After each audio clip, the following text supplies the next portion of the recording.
Welcome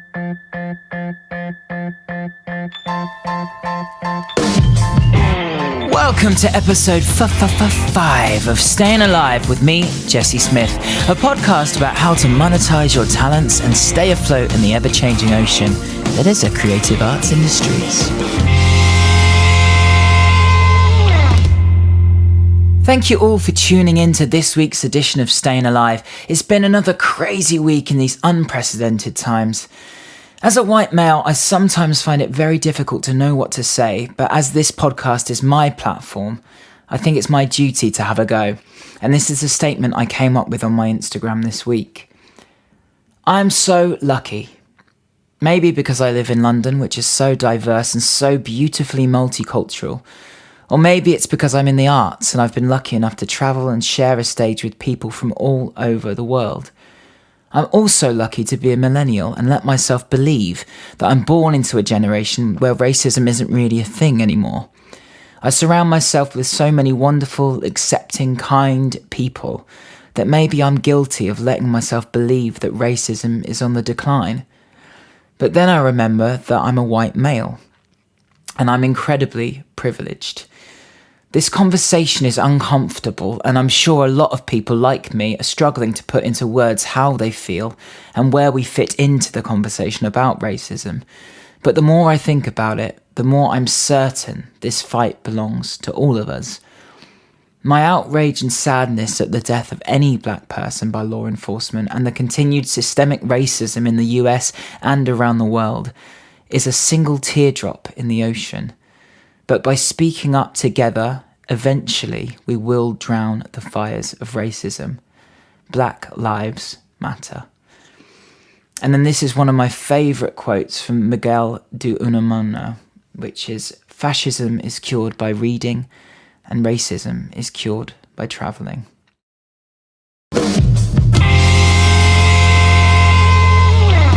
I also want to thank all of you again who've been tuning into my live streams. They've been so much fun so far, and I thank you all for your kind donations. Yesterday I announced the re-release of an album I put out a few years ago called Acoustic Anthems. It was produced by me and my great friend Oliver Hayward. Over half of them have already sold since last night, which is just incredible. So if you'd like one of the remaining copies, please head over to jessesmithuk.com now. Today's guest is an amazing performer, an artist, and an even better human being. We grew up together in Reading, and in 2009, I watched him shoot to superstardom after appearing on The X Factor. Simon Cowell said his performance of With a Little Help from My Friends was the best first audition he'd ever seen. Today's episode is a peek behind the curtain of being on a TV reality show, but also about the human beings that appear on them and what happens when the show is over. Please give a warm welcome to the brilliant Danyl Johnson.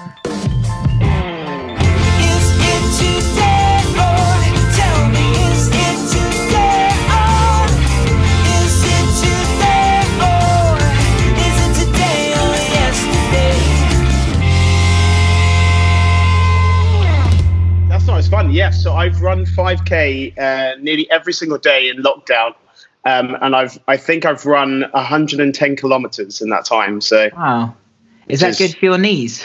No, it's fucking terrible. Like absolutely terrible. I don't know why I'm doing it. There's no reason. Like literally, it's so it can fuck up when I'm older. And that's it. They'll be like, "Oh, what happened? How come your knees are so bad?" Well, there's this one time we had a virus, and then everyone decided they could only go outside for an hour's of exercise. So people just walloped it on the street, and that's what happened. Yeah, exactly. What are you missing most about being in lockdown? What are you missing most? I guess just people and interaction. You know, I live by myself. I got my dog and stuff. But yeah, I mean. And I think it's going to be weird about going back. I think we're going to have a weird feeling about going back. I think we're going to struggle. Knowing whether to shake hands or hug each other and all that stuff. Well, yeah, a little bit with that. You know, I think it's going to be a bit different because I think even if you watch TV now, just watch a TV watch and you watch any old show or films or anything, and people are hugging or touching or anything, you're like, oh, weird. Yeah. already, and it's only been like what, a month? Like if you think about how long like our grandparents went through war, you know, like years and years and years, and we're just so soft now, aren't we? Like there's an element of softness that we have, that we're not as hard as we think we are. And everyone's like, oh my God, I went to the shops the other day and they didn't have any broccoli. I was like, well, just get what is ever there. Why are you waiting? Yeah. Like got this checklist of what you should be able to get, what you should got last time, but it's not like that anymore. It's kind of like you got to pick up what's there. Exactly. And everyone should shop more locally anyway, shouldn't they? Like it's weird to have mango in the middle of winter in the UK, right? But yeah, but we're so used to it. How could we do anything that's different? Exactly. It's super used to it, but it is incredible. I've actually taken the stance, though I've come off it a little bit. I've started giving up things. It's kind of like my Lent, but I've actually given up listening to the news because I actually feel like it's not overly good for you right now. Like you can definitely have too much of it, can't you? Well, I don't think anyone actually really has the answers. Honestly, I don't think anyone has the answers, and so it is incredibly. Everyone thinks they're right. Everyone thinks that what they've heard is the truth, and I'm gonna let you know, no one knows. No. You just have to do the advice, don't you, and just try and be safe and look after your friends and family, and that's it. Yeah, and the funny thing about it, I mean, yet again, who knows if this is even true? But the advice is funny because the advice is sort of saying, stay inside, save the NHS, you know, blah blah blah. But then there's thousands of people dying, and you're like, so are they not staying inside? How have they got it?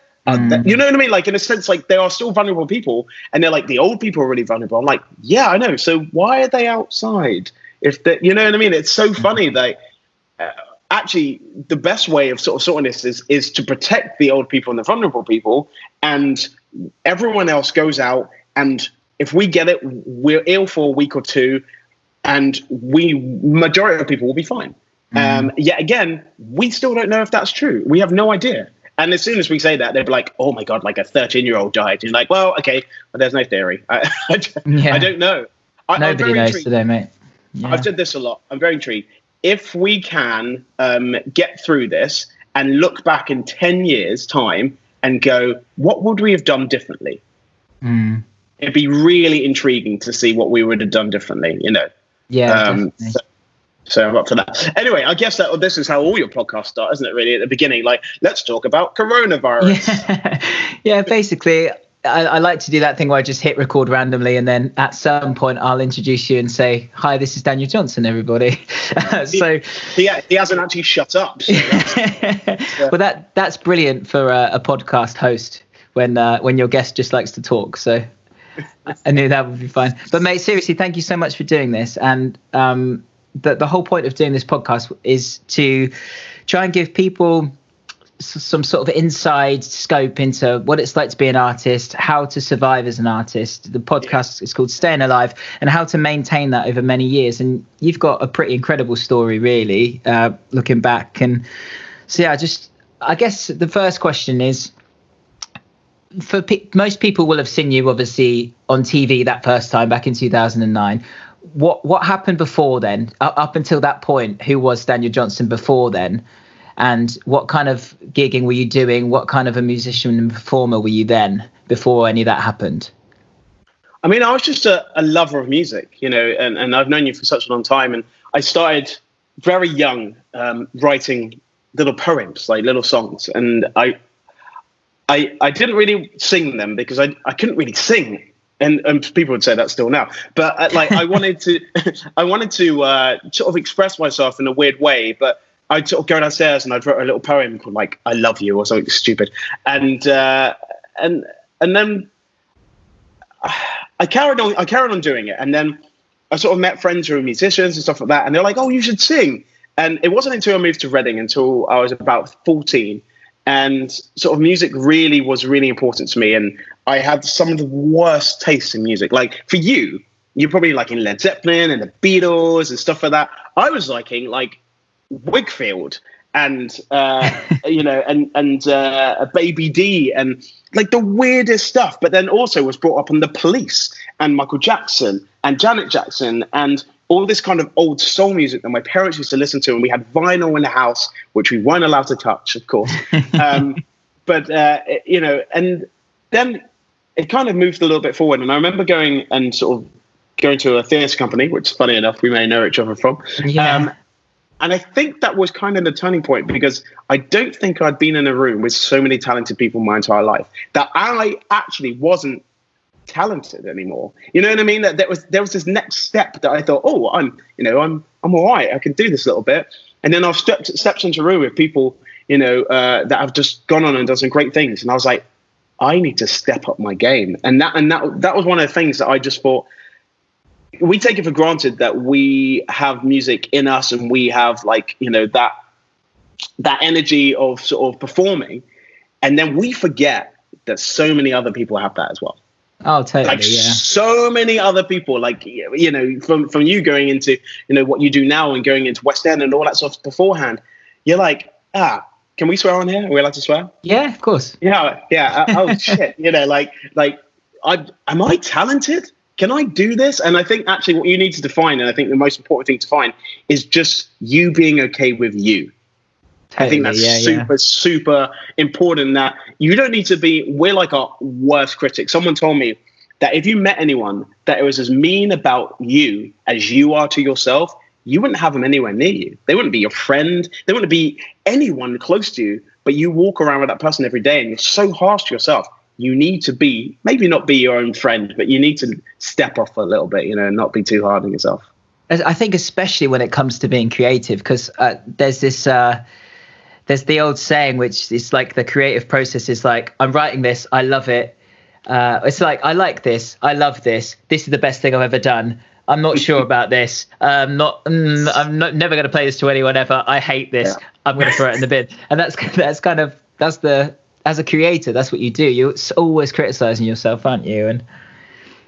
I think you do. I think, but it's not actually you criticizing yourself. It's you having this measurement that you take to other people, so friends and family, and then they have an opinion on something that they don't even know the understanding of how you wrote or created something, and then they have an opinion on it, and it just ruins you. And you're like, and they just might have not got it. Yeah. I guarantee, not saying that we're anything like these people, but I guarantee when people, came in and they sort of like, when Picasso went, here you go. Yeah. You know what I mean? And it wasn't until he wasn't here anymore, until people were like, wow, this guy's amazing. And sometimes I actually think that praise is for when you're dead. Like, don't look for praise. Just do your job. Do whatever you've got to do, all right? Be creative, mess up, do shit stuff.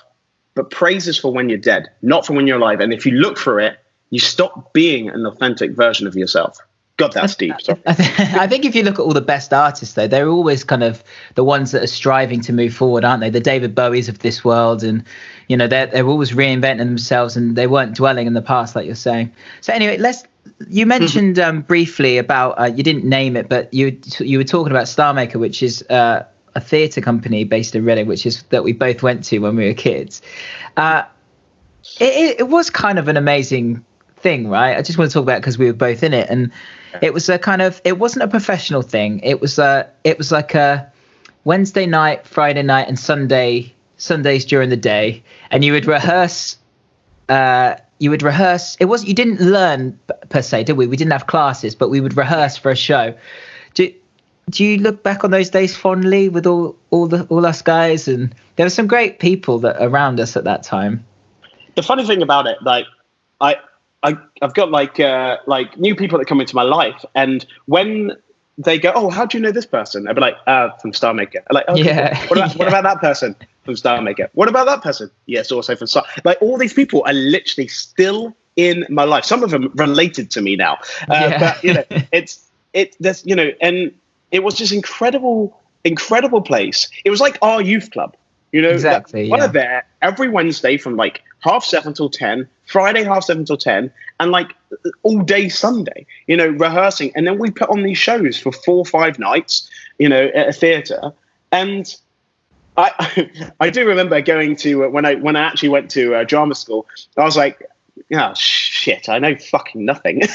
Like, I just knew, I only knew how to get up onto a stage and perform and learn lines. I didn't have any technique, and it was no fault of Star Maker for not giving us technique. I think they just allowed us to be our creators, and I think that's one of the reasons that so many people have gone on and not only have, you know, been really successful, but then gone and opened their own schools and gone and, you know, and carried on that seed of what they learned from when they were at Star Maker. It's incredibly important for me, because when I moved to Reading, is one of the first things I joined. And like I said, I was speaking to, there's a guy called Michael Quinn and a guy called Stephen Boyce, and we had this really terrible boy band that we put together.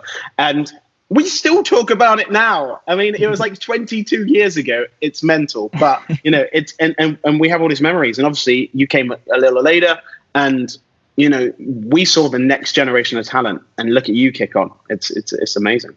I think it wasn't really about like learning, was it? Like you're saying, it was just about being on stage and performing and doing shows. And actually, you look back and they were pretty decent standard quality, you know, in terms of quality show, in terms of like the sets and the scenery, and it was a charity, you know, and it was pretty amazing experience. And like you're saying, you know, you can do all that technique stuff, but there's no substitute really for being on a stage and performing in front of people, is there?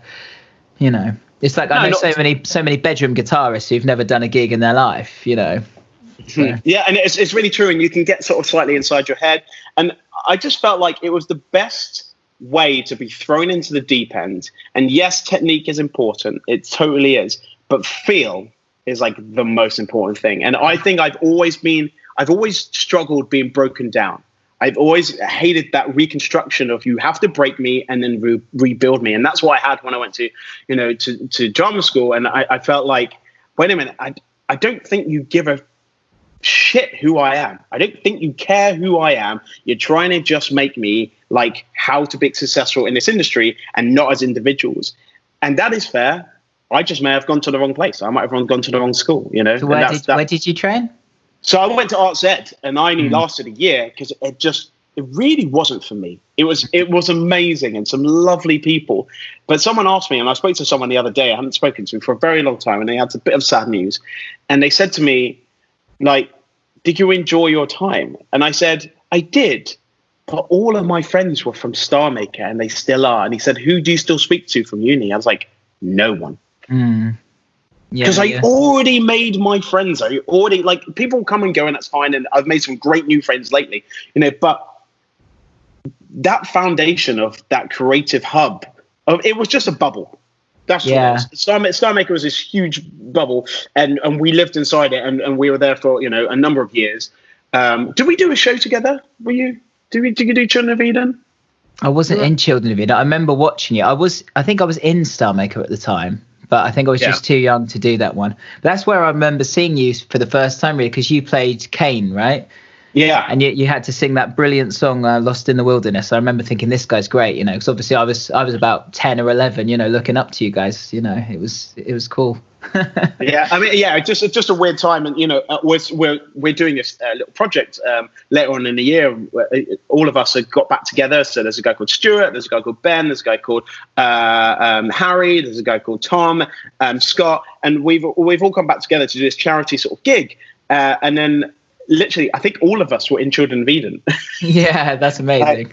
You know, and like I said, this show was what, 2000, 1999. You know, this is a long time ago, and we're still, you know, everyone's got grown up and got married, had kids, and moved on and done stuff, and we're still friends. You know, and that's an amazing thing. But yeah, I mean, and do you know what? Also, they bring me back down to earth like that.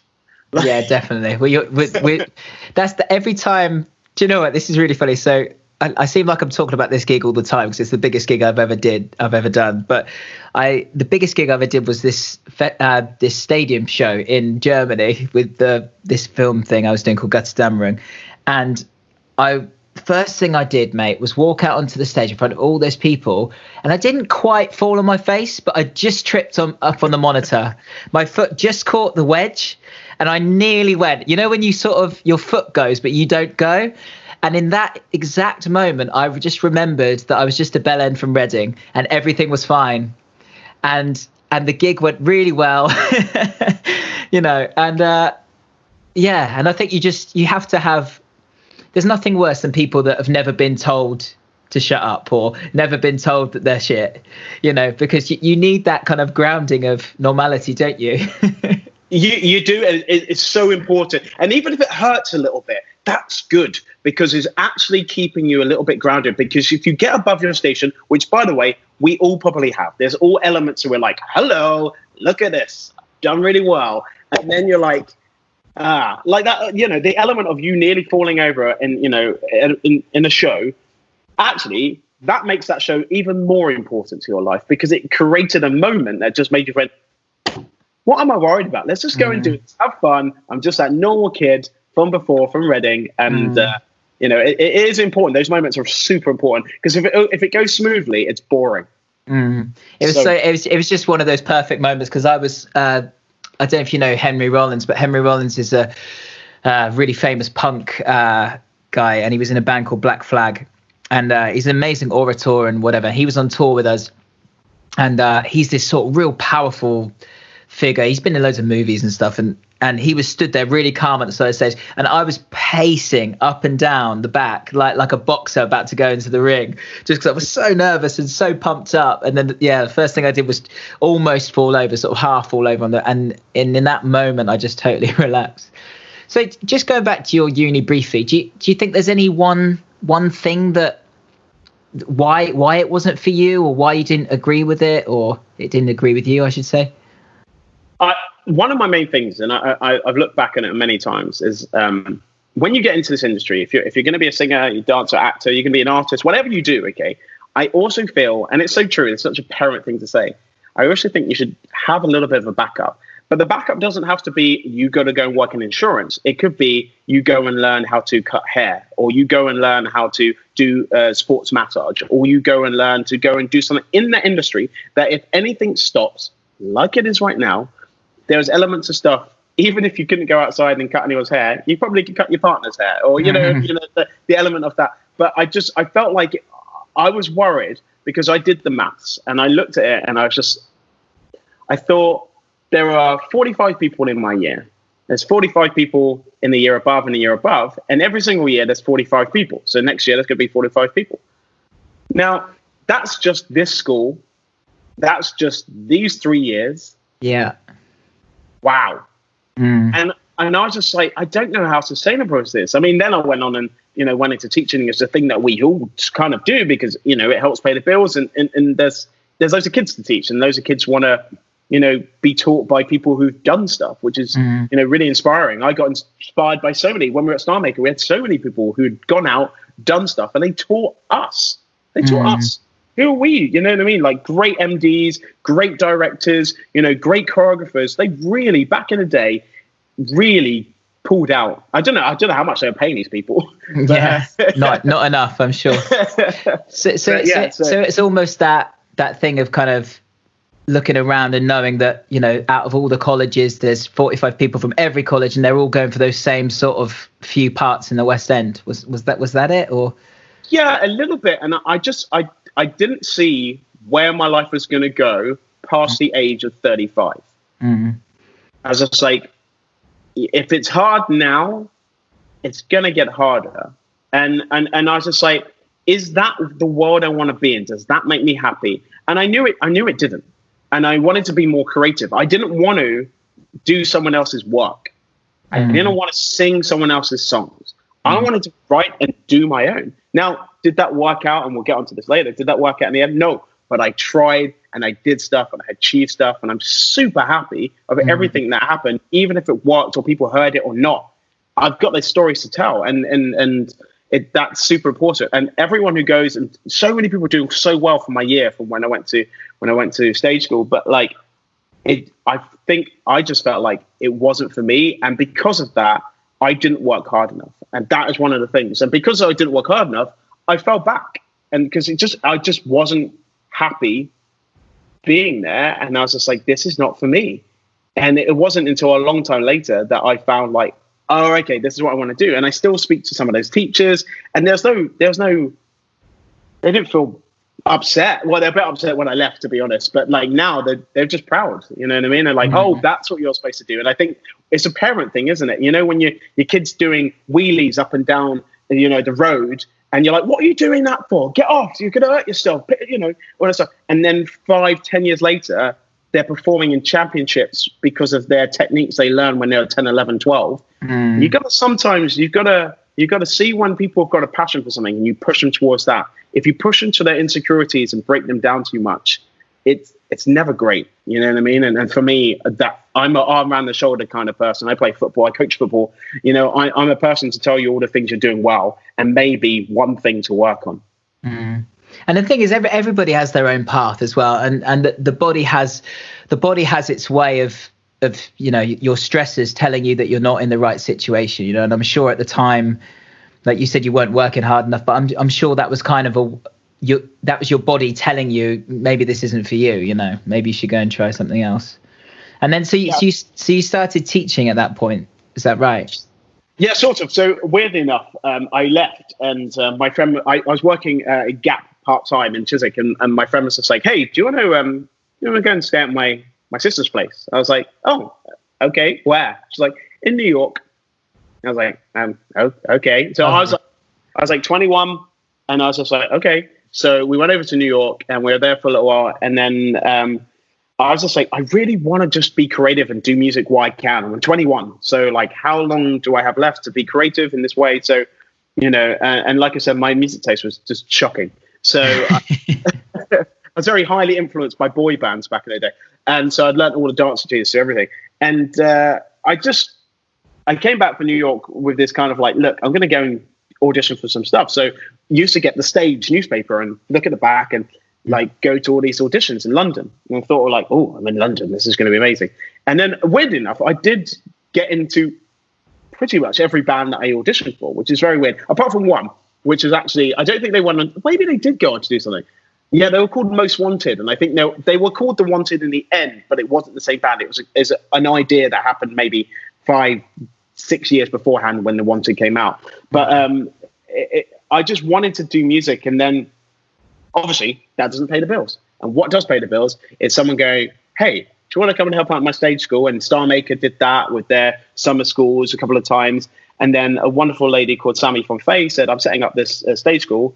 Why don't you come and help teach? And I was like, okay.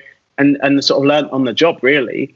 And I have to say, some of the most inspiring job I think I've ever had, because I see these now adults who have so much spark and creation, and have achieved so much and struggled at the same time. Because the difference is, and you'll know this, before you had to go to a recording studio and get signed by a record label. Now you can make it in your bedroom and you don't need a record label.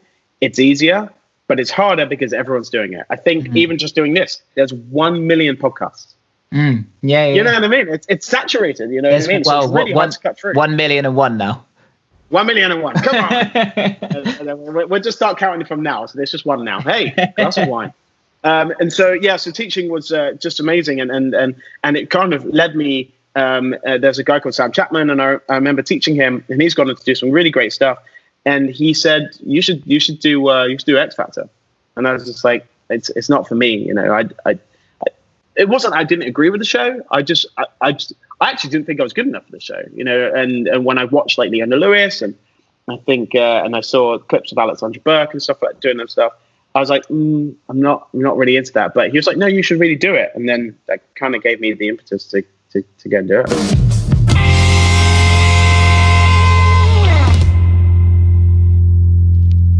Well, let me read you. I've got some quotes here.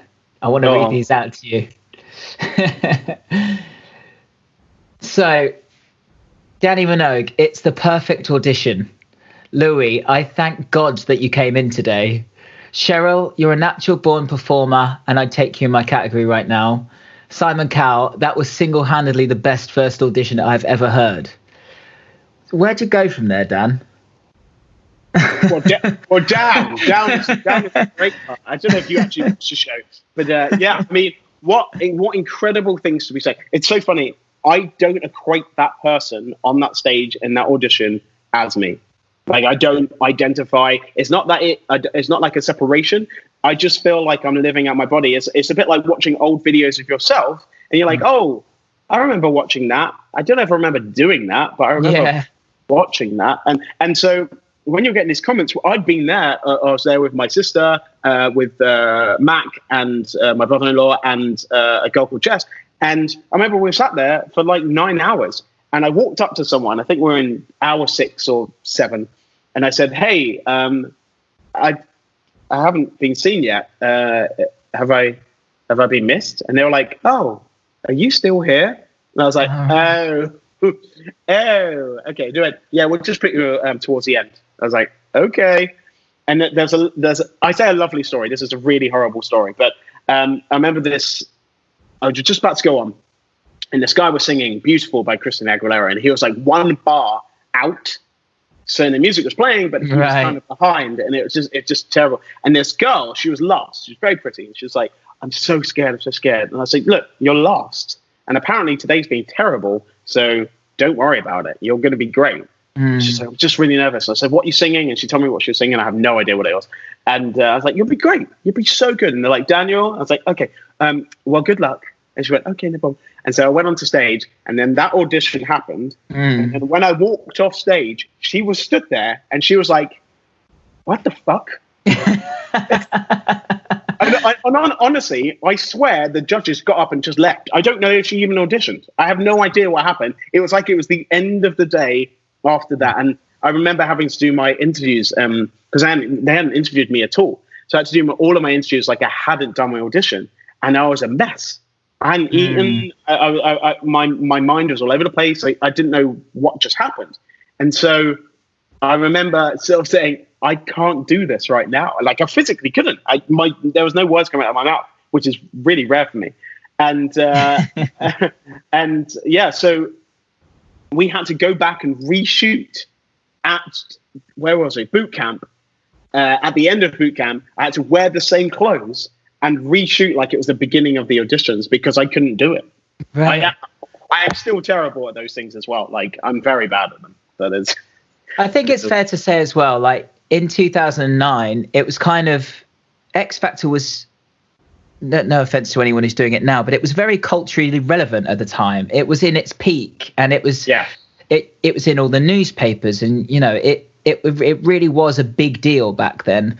And you suddenly, I guess obviously I remember we've been friends for a long time since before that, and I remember just seeing you everywhere. You were in the newspapers, you were on TV, you were doing it was this huge phenomenon at the time, wasn't it?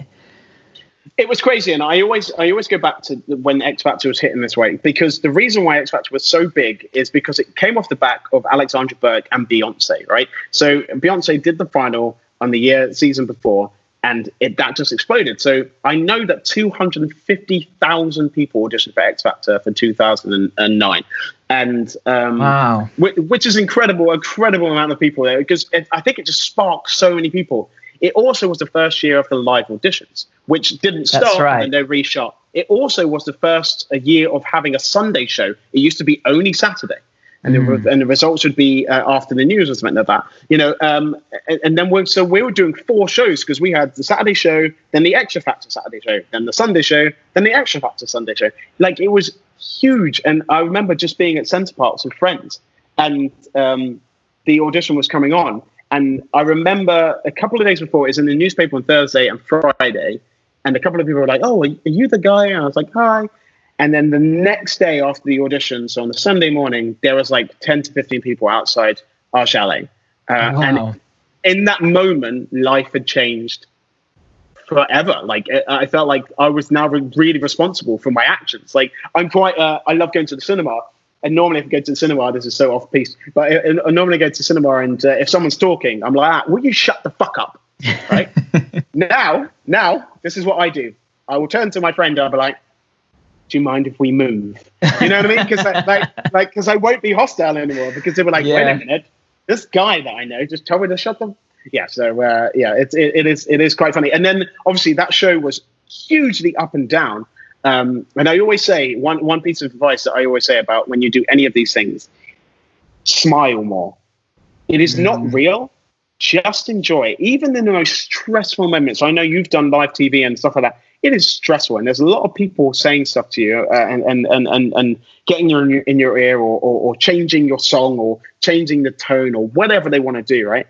Just go up there and just kill them with kindness. And that's one of the things I wish I did a little bit more, but I'm so proud of myself when I did the show and I had a hard time, is I never stepped back at the judges. I never answered back in a way that I felt was disrespectful. I just took things on, and my friends used to take the piss. They'd be like, even if they said like, Dan, you look like the worst, ugliest piece of lettuce I've ever fucking seen, right? I would have gone, okay, thank you. Thanks for your comment. Yeah. Because I was mindful of it, you know? Well, we'll get onto that stuff in a sec. I just want to very quickly just touch on that audition, because I really want to ask you that. I mean, it was such a brilliant audition. I watched it last night, and do you know it's got 47 million views now on YouTube, that video? It's bizarre. I get excited when I get like 4 views, like on my Instagram. Yeah, 47 million views. But I just want to, you said you don't remember that much of it, like now. I just wanted to ask how much of it you'd planned. Like when you threw the mic, when you went and sat down, was it all just off the cuff? That's the best way that I ever work. Like if I plan anything, I'm shit. Like more rehearsed than I am, I'm terrible. It's contrived. I don't work that way. I never have. Like if I always have to go out there and just be like, whatever. Like it has to be a blank canvas, because my thing is always with performances, and I don't know if you feel the same. Like it's great to be prepared, obviously learn your words and all that stuff, blah, blah, blah. But when it comes to what you're doing on that stage, it's actually nothing to do with me. It's to do with the audience that are in front. It can only spark off them. And if they're sat there like this, then I have to change tack to what I'm doing. Well, it wouldn't have been the same audition, would it? If they're, you know what I mean, going for it, then I've got them on side, and then I can play, and everyone sort of talks to me about that moment when I threw the mic to my other hand, and they were like, oh, you must have come up with that. And I was like, no. I used to be in a wedding band, the Mark Tate band, and we had corned mics. So that's the only thing you could do. Yeah. That's all you could do. You couldn't do anything. You couldn't do the Michael Bublé or the Robbie Williams, like, woohoo. Because we had cord mics. So it just sort of stemmed from that. And I remember I think there's an element. So I sit down on the stage. And the main reason why I sit down on the stage is because I was a little tired. So, like, honestly, I was just like, woo, I'm going to sit down here. It's fine. You seem to be okay. It's fine. Because I was only working on their key. Now, if they seem hostile, that's too comfortable. You can't be like that. But if people allow you to be in their home, you know what I mean? And that's what it was. Like, people were like standing up and, really happy and smiling. And so I could be a little bit cheeky. I could be like a little bit have fun and playful and stuff like that. And that's, I sang at so many weddings and stuff like that. That's what we had to do. When you sang at weddings, you had to be a performer, because if you weren't, no one would get up and dance. Because a lot of people at weddings don't want to get up and dance, but if you kind of give it a little bit of a shake and and we're super lucky, on our first, I think the first live show when it came out was me, Stacey, Jamie McKeldry, and Jedward. That was consistently the first live show that came out in August in 2009. And that is a really strong first show. And I think the second show was Ollie and a couple of others. And, and I think they just had these criteria that no one had a sub story. They were just their names, and I thought that was really, really important. Yeah. And then, so you touched on it earlier, but you said you had a bit of a hard time. I think that's putting it mildly, really. I mean, we were, we used to have little, you're probably aware, but we used to have parties in Reading to watch the episodes. And, because we were all your mates and we go and support you. And, so, I mean, some of the things they said to you, Dan, I mean, we don't have to go into the nitty gritty, but you can. Let's do it. Let's get in there. That's why people listen. I mean, the ridiculous stuff about changing the lyrics to fit your sexual orientation and things like that they were just, you could tell, especially looking back, that they were just doing it to make a bit of drama, make a bit of TV. But wasn't it must have been embarrassing and hurtful for you at the time. I mean, it's just nonsense stuff. I mean, she actually had to come out and apologize publicly to you, right? So here we go. Let's go into this. I've not really overly talked about this, just over pure respect for anyone. But do you know what? It's 11 years ago. Who gives a fuck? No, honestly. So what actually happened in that whole situation is that I got given a completely different song. I got given "Jealous Guy" by John Lennon, and which is such a great song, and it's such a good song. And they changed my song last minute, and I was just like, "Oh, okay, that's cool." And they said, "We want you to do the song from Dreamgirls." Now, I do like theatre, but I'd never seen it. Like, I didn't know it. I just knew it was a girl song. And the line in the song is, "You're the best man I've ever known." Right? I'm a gay man, so but I'm totally comfortable saying that. I was 27. I didn't care. The one thing was, I cared a little bit just because it was the first live show, right? And not like there's any worry about homophobia or anything like that. I just felt like it's just not needed, and so I just changed the line to you're the best girl. And I should have said friend or whatever. It makes no difference.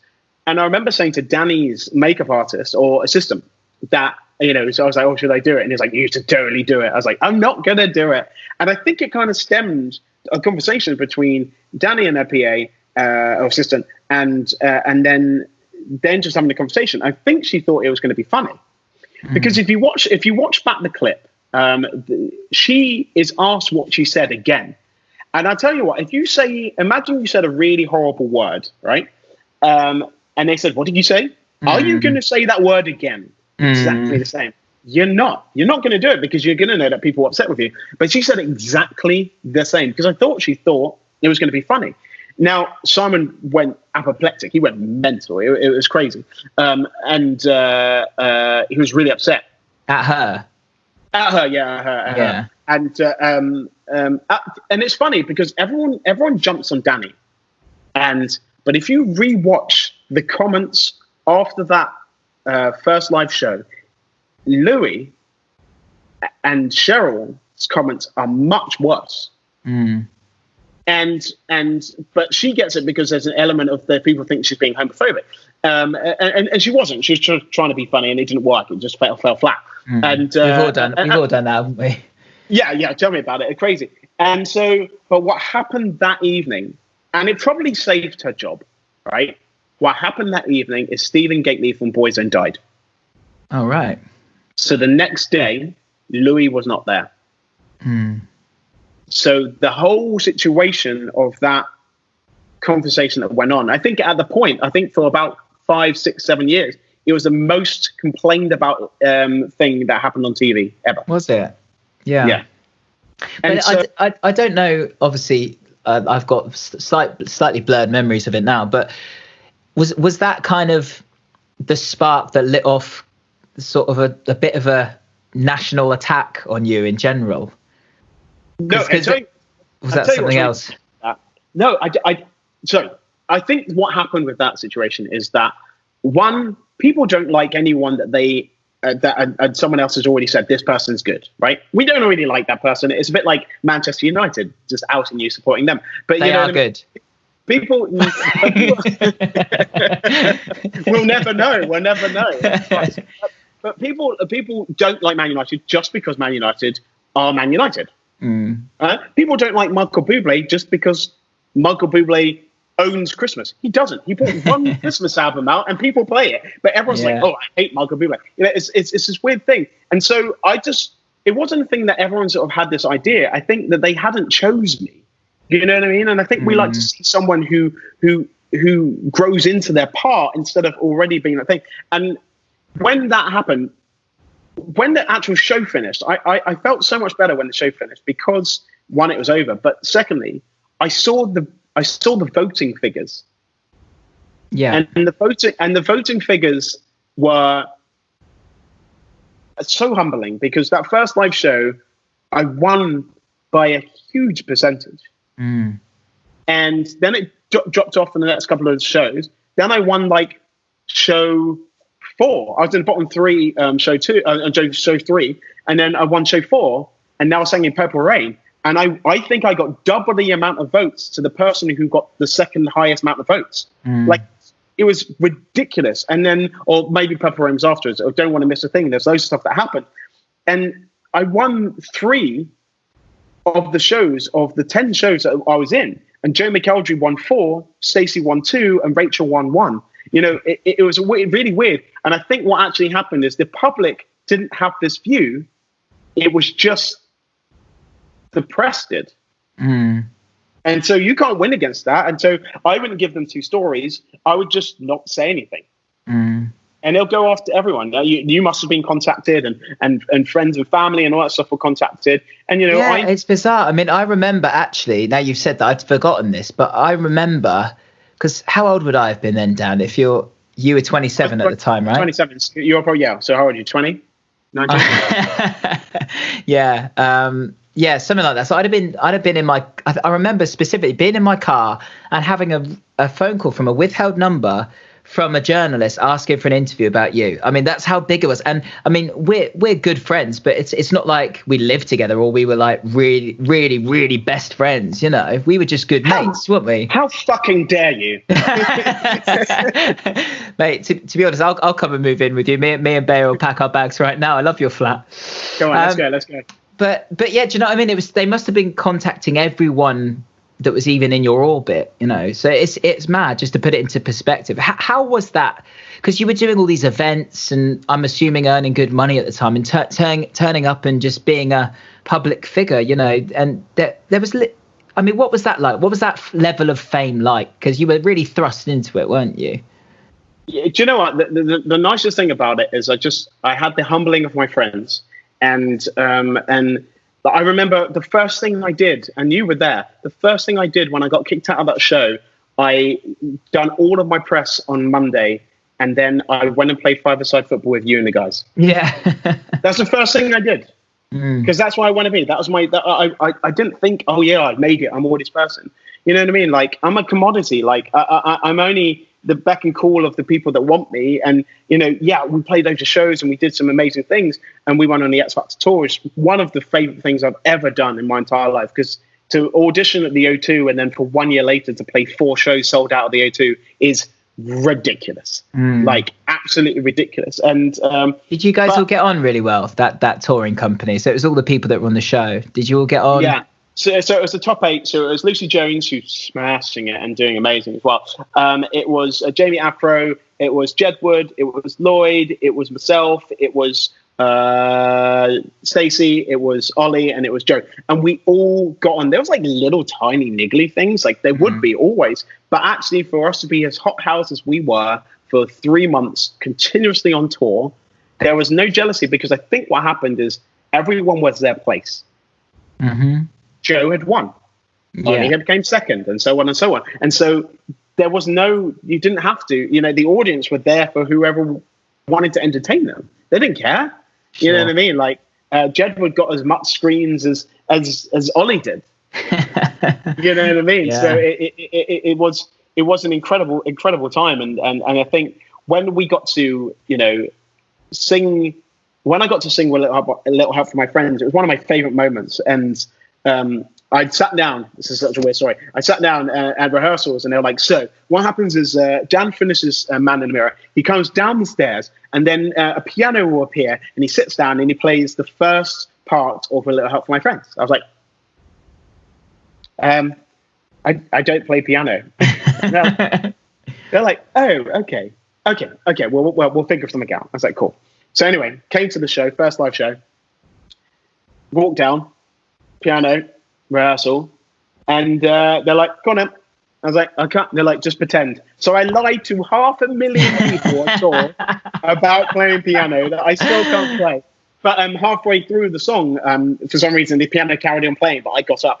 And Jamie Afro and Ollie Murs came out and did the chorus and did the verses with me on the song. And I just, because we're all kind of from that London area, and Ollie was from Essex and Jamie was from Putney, and we all just kind of came together, and it was just such a great moment, because to be on that stage at any of those venues was amazing. And one of my favorite venues is it used to be called the O2, but it's called the 3 Arena in Dublin.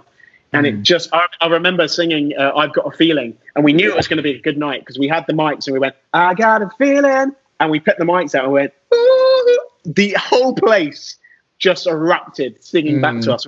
This is going to be a good night, a good night. Sorry. Shit pun, I do apologise. Just cut that out. No, mate, this is going raw. I'm not doing any editing. It's too much work. It is. It's so much editing. It's mental. Yeah. Don't do it. So do you still speak to the guys now? Are you friends with some of them still? Yeah, I mean, occasionally, like if our paths cross, then we do. I went to Lucy Jones's wedding. She married a friend of mine, Ethan, and she was just finished in Waitress. Obviously, right now, what's happening? There is no theatre on and stuff like that, but she just literally owned this part in Waitress, and she was so amazing. I was so proud of her. I went and saw Jamie Coldry live last year as well. I've seen a couple of shows of Lloyd. He was in Joseph as well. And then I've hung out. Jamie Afro came and did my radio show when I was doing it for BBC Berkshire. And so did Lucy as well. So, and Rachel Adedeji, occasionally I'll speak to her on Twitter. She's, she uses Twitter a lot, but yeah, I mean, yeah, I love Rachel. Obviously I did Thriller with her, so we're really good mates. So. She did a video of her singing a Whitney Houston song, and the kids there and her husband's filmed it. And it's got like, I don't know, 11 million views on Twitter. It's amazing. Really? Wow. Yeah, I'll send it to you. Yeah. So what would you say, looking back now, was it overall a positive experience for you doing the X Factor? 100%.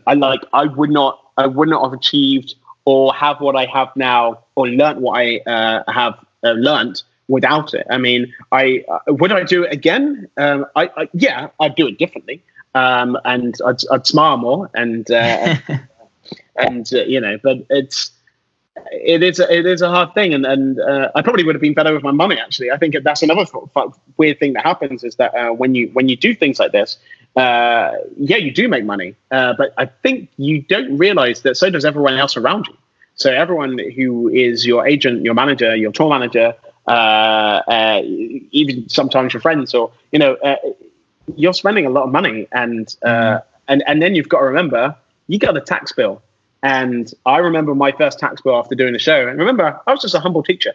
I remember my first tax bill after the show, and I can't even begin to say how much money that was. And it's amazing because our taxes go to such important things, and right now our taxes going to help the NHS and everyone else that are struggling right now, and hopefully to people who are not working, it helps those as well.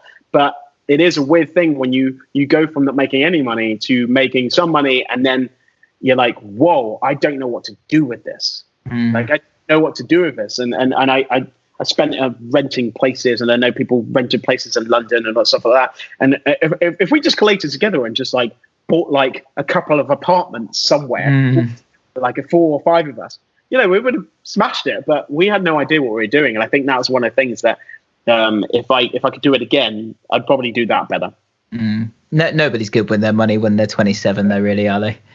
God, damn it, it's terrible. I mean, I'm very lucky now because I bought an apartment and it did okay. So when I sold it, and then I bought another place, it went terribly wrong, and so I had to go and buy something a lot smaller and then live with that for a little while, and then. I was very lucky that I came across the place I live now, which is like an old skittle alley that got converted. It's just like a little bungalow, but all of my little weird trinkets and weird things that I have just kind of work, and I feel like I'm at home. And I got my little dog Darcy as well, and she keeps me company. Though I think she's annoyed how much I'm walking her right now, which is only an hour a day, by the way. Watch, I think half an hour. I'm running. I'm getting myself in trouble now. So you're allowed to exercise once a day, mate. It's fine. It's fine. So you're based in Thiel now, aren't you? Why did you relocate there? I found this house actually, and terrible story on this one. I shouldn't really tell it, but my friends, a very good friend of mine, I won't name them. They'll know who I'm talking about. And that's if they get this far through. And then they wrote on Facebook they found this house, and they said, "Oh, it's like our dream house." And they're like, "Oh, we can't afford it though, but it's like a dream house." And I was like, "Oh, I'm thinking about moving. I might go and have a look at it." And you bought their dream house? No, stop. You bastard. So anyway, so I couldn't afford it. I spoke to my bank manager. He said no. So I was looking at other places. I put in an offer, and it was way under offer.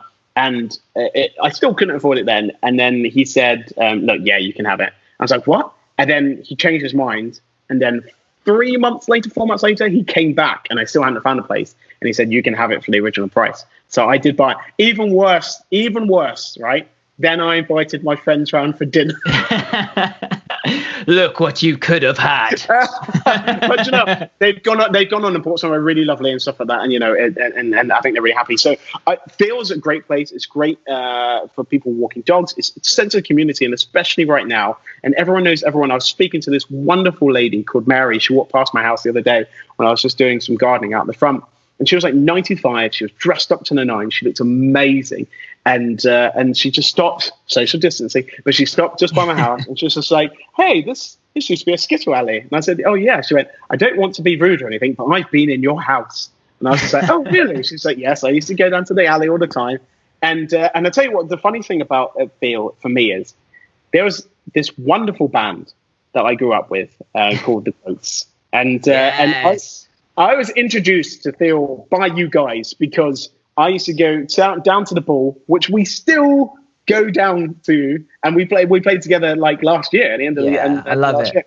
And it's just this quaint little village and lovely pubs, lovely people, and a good sense of community, and a train station straight to London, which is incredible. And I just love it. And I'm going to struggle to move out of Theo, to be honest. I have loved everywhere I've lived, but this is a bit different. Yeah, sounds like you got the right balance there of nature and pubs and but still being well connected. I'm just getting old, you know what I mean? I just like the pubs and a walk, you know. Yeah. Oh mate, tell me about it. I'm in a little area called Northfields, which is near Ealing. And it's kind of the same vibes, actually. There's so many lovely little local cafes and independent restaurants. And I live above, my landlord's underneath, but then the next door, there's a cheese and wine shop that sells like amazing fresh cheese. And it's actually really lovely. And in the lockdown, we've been just going to the local shops, which are still doing takeaway stuff. And we've been picking up like fresh bread and fresh pasta. And it's really nice, actually. It's been really, I felt really lucky living here at the moment.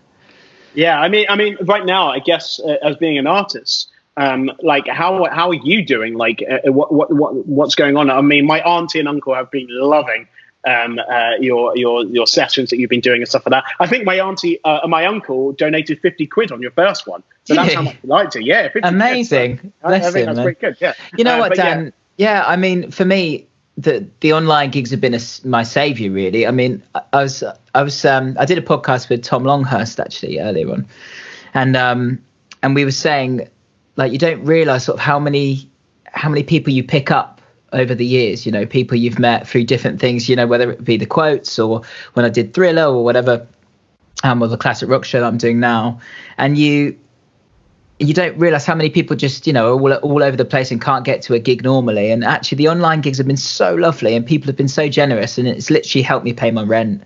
Because otherwise I don't know how we would have, you know, a self-employed musician and a hair and makeup artist, you know, like there's just our industry have obviously just disappeared. So I just want to, anyone listening to this, thank you so much for watching my gigs basically. But I mean, how's it for you? How are you doing in the quarantine?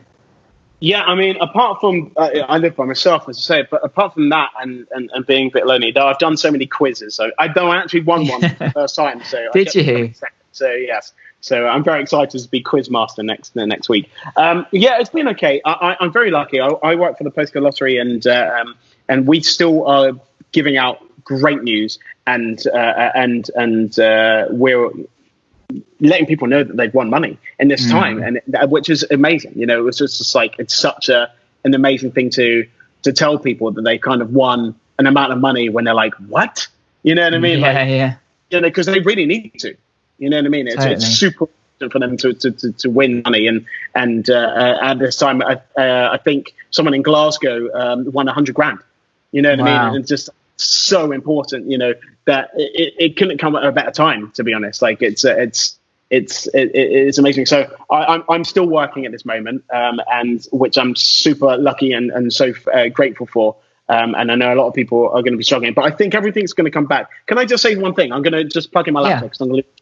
Yeah, of course. So my my auntie and uncle came and saw you in your rock show in Cadogan Hall. Oh, cool. And let me just. There's so many ports here, and I can never get them in. There you go. Giggity. Right. Okay. And we came to Cadogan Hall, and I have to say, I have never ever heard you sound better in my entire life. You were sublime, and not only sublime, you were fun, you were personable, and it was I felt so proud. Every single time I've ever seen you or watched you or anything like that, I've always been proud about it. But this situation and the show you were in, you owned it without being narcissistic. You were just there for the people, and you were singing your heart and showing what you could do. But it was for us. And bless you, mate. Thank you so much. But it was beautiful, and I wanted to say that. And I saw your dad, who's like, such a big fan of you, and you. I think so many people are so proud of everything you've kind of done, and you've never ever changed. You still don't pass in football, but you've never. Ever... I think that's unfair. No, it's completely unfair. It's just a trick. But you've never changed, and one of the nicest things is you are so giving, and you've been such a support of me and of this whole time, and I wouldn't have it any other way. And if you asked me to do anything, I would always say yes. When you asked me to do this podcast, I actually misread it, and I thought you just wanted me to advertise the other ones you were doing. I was like, I wasn't sure that you were asking me to do it, so I was just like, no, of course, I will help distribute your podcast. It's fine. Don't worry. No. The whole, one of the driving sort of factors behind this was that I thought in the lockdown it would be a great excuse for me to just Skype some of my friends and have a catch up, And I genuinely think people are interested in your story, and because like you said, as a 27-year-old, to have all that fame heaped on your shoulders and all that pressure, and it's great to hear that you're still good, and you've made a really good career for yourself, haven't you, from using that as a platform. Yeah, and I got to travel over the world. I got to meet and work with so many wonderful artists I couldn't even begin to think about, like, working with as a little boy sat in my bedroom, and I feel so privileged to again, it all goes back to it. If I didn't go to Star Maker, it would have never have happened. Props to Dave Savage, if you're listening, yeah. Dave. Dave and Kathy are going to be loving that. But yeah, I mean, it was mainly Glynis. But but the friends I made and the things I learned and the bridges that I built in that time. Some of them have come crashing down, but some of them have been rebuilt beautifully. And I wouldn't be the person I was if I didn't, one, move to Reading, and two, if I didn't join this theatre company and meet everything else. Like, everything else sparked from that moment. I went to Reading College and met Stefan and Michael Quinn and Stefan Boyce, and they said, why don't you come and do the Star Maker? And then from that moment on, like, literally every single one of my friends is from Star Maker, which is crazy. And you mentioned Reading there, and I don't know if you'll accept this kind of mantle, but you've kind of become Mr. Reading in a lot of ways. You do so much for charity, and you're very much part of the community. You're always involved with the Pride of Reading, and I know you're such a humble bloke, but you do a lot for charity, and you're always making public appearances and helping out with, like you said, teaching and children and stuff like that. And you obviously like giving back, so I think that should be championed as well, mate. All that stuff that you've been doing over the years. I think one of my things is I feel like I'm so humbled to how Reading got behind me when I did the show, that all I wanted to do was repay them. And so when I came back, I tried to make sure that I never, ever charged for my time. If someone asked me to do the biggest or smallest thing, jump out of a plane or paint a room, I would do it. You know what I mean? Like, I would do it. And I always said this caveat: if I'm free, I'll be there. If it's local and it's Reading and you ask me, and we'll make it work. If I can't make it work, we'll do something else and we'll figure a way of doing something else. But like, I'm so humbled, and until the day that I take my last breath, I will never ever charge to do a show in Reading. It will always be free, and then my time will be free, and I just want to help out. That puts up a lot of pressure on my shoulders, But people have been so lovely, and I've met some of the kindest, sweetest people, and the Pride of Reading, the people that work on that. I can't name everyone, but Hilary and Sally and Matt just have turned something that was so beautiful into something that is so recognizable around Berkshire and further afield, and the Pride of Reading is. And I tell you what, the stories that are going to be told, if we don't have a Pride of Reading this year, and it's going to be next year, whatever happens, right? The stories that are going to be told about people going that extra mile, that little tiny thing that they thought no one even noticed, right? It's going to be amazing. You're going to see the community stories. There's always going to be bad stories. And Chris Tarrant, who helps, hosts it, he always says, the Reading gets a bad rap, and same as any town.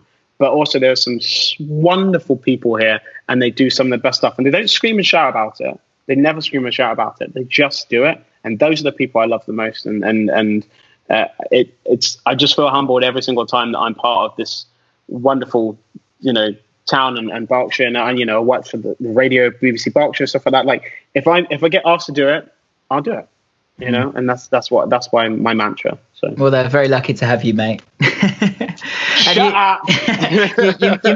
I just got a couple more things. You mentioned earlier that you and Scott and Tom and Harry and all those guys are getting together to do this charity gig. So it's called Manband, and I'm assuming it's like a boy band, but you're all grown up. Is that the idea? Yeah, we're all like slightly fatter, slightly boozier, slightly more sprogs around, and wedding bands and stuff like that. So yeah, Ben Ashton, who's an actor, and Stuart Halo, who's a performer, said, and an artist as well, who's done all the artwork, is absolutely beautiful.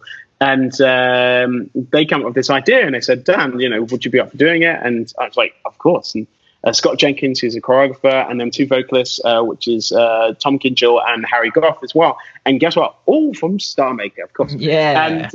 And yeah, so they've written a show, and it's kind of a bit of a mockumentary, a bit like the Bros sort of thing. And right, cool.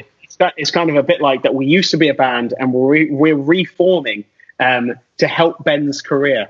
That's probably not too far from the truth, is it? So it probably help everyone's career. So yeah, I think the backstory was that I used to be in a band, and then when I left to go and do some other stuff, and then Harry came and took my place, and so we're going to be all on stage for the first time. So I think half the show is going to be with me, and the second half is will I turn up? I mean, I'm all over the place, but we'll see. But yeah, so we've been rehearsing. We've been rehearsing through video calling. So we had a rehearsal yesterday. It's not easy, and the show tickets went on sale to this week. So which is incredible. And I've already had messages saying people have already bought tickets. So when is it? Give it a little plug. When is it? So it's the 11th of October. It's at the Kenton Theatre in Henley. And I think it's one show, but if it does really well, we'll do a matinee. I think is what we're going to say. Obviously, we have no idea what's going to happen with theatres and stuff like that, but we're just going ahead like it is. So it might be a bit rough around the edges, but so are we. So so it's called Manband, and you can get tickets right now. Amazing. And what kind of material is it? Is it all? It is that boy bandy stuff, right? No. You allowed to say? Come on. It's the biggest boy bands from when we were younger. So in the 90s and noughties, it's kind of like the Backstreet Boys, the NSYNCs, what else is in there? The Take That, the Blues and stuff like that. So we're all kind of singing these songs, and we're just going to be putting on this a bit of a concert where it's just going to be fun, and it's going to be nostalgic fun and a little bit. I was going to say shit, but it's not going to be shit. But you know what I mean? Like it's not taken seriously. It's shits and giggles, and it's not a serious. There's not loads of money being put into us. We're raising money for two charities, so Sue Ryder and Ataxia, that are close to some of the people that are doing the show. So all the money that we're raising for it are going to those charities. So that's what we're doing, because right now people are finding it hard to give, and because they might not be working, or they just think about their own money, and which we have to do in these times. And so if we get a chance to give back, that's what we're going to do. You know me, I'm a rock and roller through and through, but I'm there with bells on, mate. You better come with bells on. You better.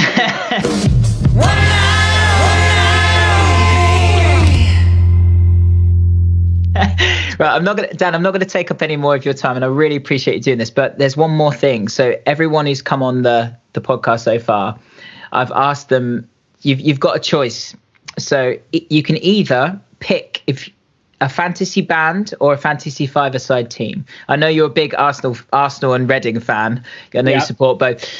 So you can either pick. You can do one gig with anyone ever. So you could be in a band with John Lennon, David Bowie, whatever, or you can play a five-a-side football game with any four players of your choice. So firstly, are you going to do the band or the football team? I'm doing football. Totally. Football.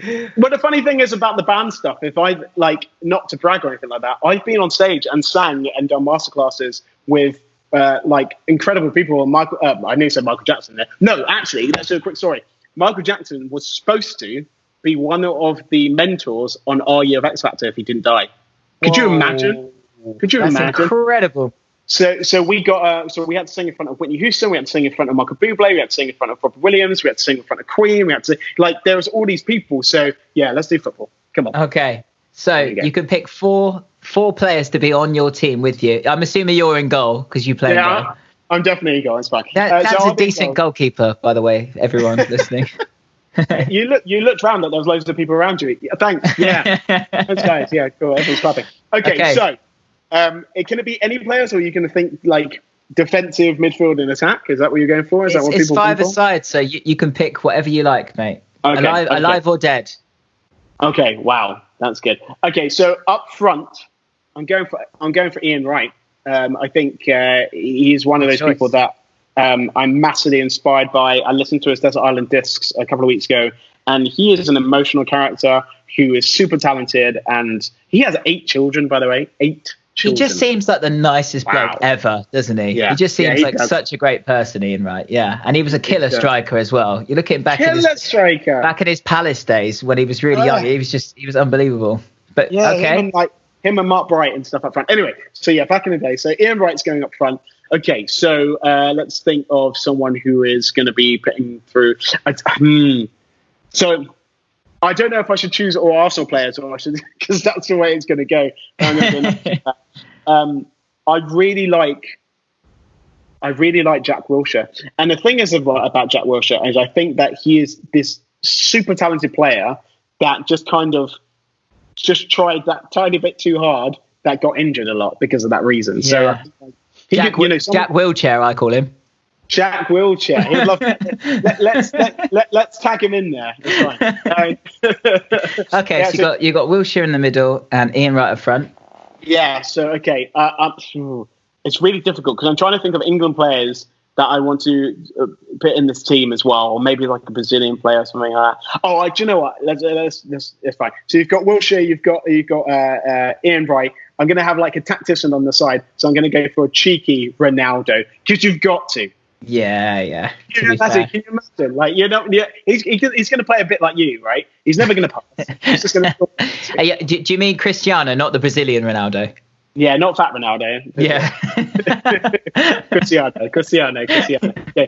And I feel like now I need to have a little bit of defensive stability. So who am I going to go with? I'm going to go with. Just trying to think of a good centre back that would be pretty good. Mustafi. I'm joking. Oh, bless him. No, I really like Mustafi, by the way. I think he gets a bit of a hard time, and I think he's actually quite a good player. I just think sometimes he just gets like that 1% wrong, and I think people just look at that. And I think if we looked at everyone's 1%, we would all feel a bit terrible. You know what I mean? So I'm just Premier saying. League's high stakes, though, isn't it? It's a high stakes game. Yeah, it is. Okay, so who am I going to go for as a defender? I'm going to say, it keeps on flashing into my head.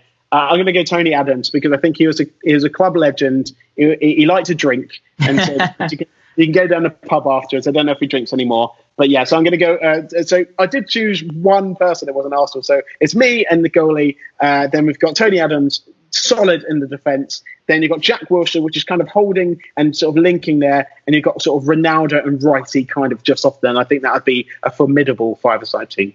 That'd be quality, mate. Dan, thank you so much for doing this, mate. It's been an absolute pleasure. And absolutely no problem. I'll see you very soon. Bye-bye. Yes, awesome. What a lovely, humble and genuine person Danyl Johnson is. Thank you so much for coming on the show. I hope you guys enjoyed that conversation as much as I did. If you want to find out what Danyl's up to, head over to www.facebook.com/Danyl Johnson Official. Dan's also releasing his very own podcast called Best Thing, which will be out in July, and may even feature a certain rock and roll singer called Jessie.